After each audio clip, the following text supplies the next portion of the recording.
A local family turned tragedy into purpose after losing their 19-year-old son to a blood clot. As a way to raise awareness and honor his life, the DH2 Foundation was born, and they're on a mission to not just raise awareness, but also save lives. Which brings us to the Foundation's annual Run, Walk, or Trot to Stop Blood Clots. Pastor Devereaux Hubbard is here, Devereaux Sr., shall I say, is here to give us all the details. Welcome. Yeah, pleasure to be with you today. Pleasure to have you here. So let's go back to the origin. If you can share a little bit about your son and kind of the family's transition into starting the foundation. So our son, 19-year-old Eagle Scout, former high school football player, athlete, very active, very engaged in so many ways. Big personality, lovable. Coming home from school his sophomore year, had breathing problems, and we just assumed it was a cold. It was December, so we just thought it was a cold. We were told he's probably just has a cold, just let him get rest. And it progressively got worse as far as his breathing. Tried to take him to the emergency room. He actually died on the way to the emergency room. We later discovered that he died from pulmonary embolism, blood clot that starts in the calf, went to his lungs. And we were frustrated because we had never heard about blood clots, not heard about pulmonary embolism, didn't know anything about signs and symptoms. And the more we talked to our doctors, the more they said, well, if more people know signs and symptoms, then it could prevent them from dying. And we were frustrated, like, so who's educating people on signs and symptoms?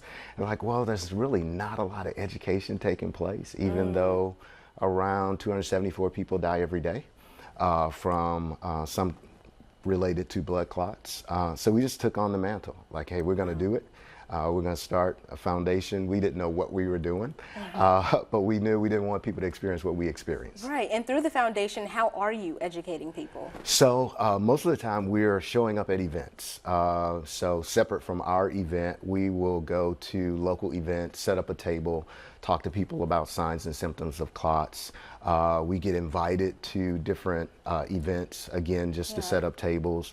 We wear a lot of shirts with signs and symptoms on the back, so that's probably been the most popular way, where people will read the back of the shirt and just engage us in conversation. Walk and advertise. Yeah, you know, and then we point them to our website to say, hey, make sure you check out the website, talk to your doctors, advocate for yourself. So it's been a joy in that space. Absolutely, and I'm sure to help support that mission, I mean, it brings us right to the annual Run, Walk, or Trot to Stop Blood Clots. Bit of a mouthful there. Yes, Tell us about it. It is. So it really started from, you know, sedentary lifestyle is horrible as far as it contributes towards potentially blood clots. So trying to get people to move. So we thought about, everybody's not a runner. Some people enjoy walking. Some people are like, hey, I can only do a trot. So we decided we wanted to do an event where if you're a runner, come. If you want to push your stroller, come.